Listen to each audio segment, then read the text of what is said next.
இடம்பொருள் நேயர்களுக்கு வணக்கம். ஸோ இன்னைக்கு வந்து பார்த்தீங்க அப்படின்னா இப்போ ஆஹா கல்யாணம் சீரியலை பொறுத்த வரைக்கும் அப்பாடா அப்படிங்கிற மாதிரி கடைசியாக இந்த ஏதோ ஒரு டைலாக் இருக்குது, சப்ஜெக்ட்டுக்கு உயிர் வந்துருச்சு.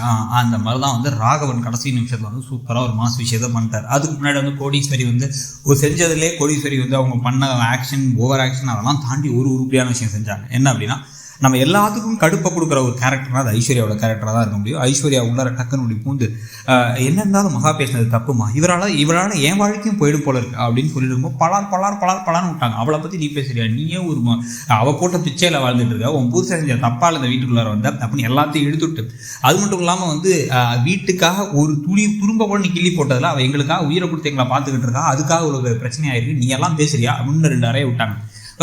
கௌதம்லேருந்து சித்ரா யாரும் தடுக்கவே இல்லை, ஐஸ்வர்யா தானே அடிச்சுட்டு போங்க அப்படின்னு விட்டாங்க.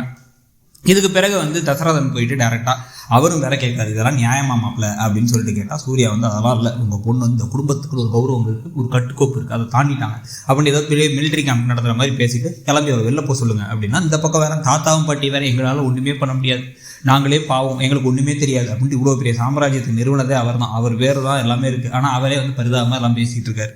அவர் பேசுகிறது அந்த சமயத்தில் பார்த்தீங்கன்னா கடைசியில் இதுக்கு மேலே ஒன்றும் வேணாம், என் பொண்ணை நான் பார்த்துக்கிறேன், நான் இருக்க வரைக்கும் நானே என் பொண்ணை பார்த்துப்பேன் நான் அப்படின்னு தசரதன் கூப்பிட்டு கிளம்புறாரு மகாவையும் கோட்டீஸ்வரியும். ஸோ இப்போ ஐஸ்வர்யா கண்டுக்கவே இல்லை, யாரோ 3 பேர் போகிறாங்க அப்படின்னு விட்டாங்க.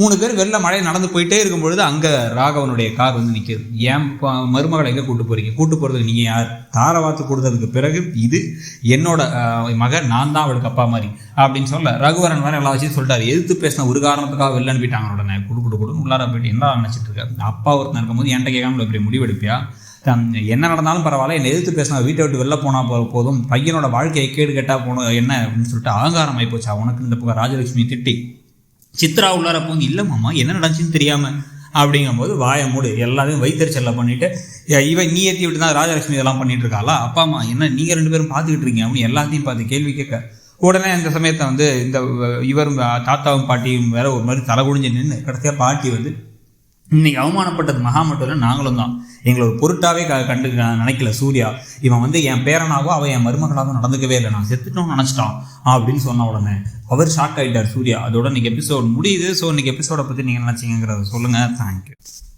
இடம்பொருள் நேயர்களுக்கு வணக்கம். ஸோ இன்னைக்கு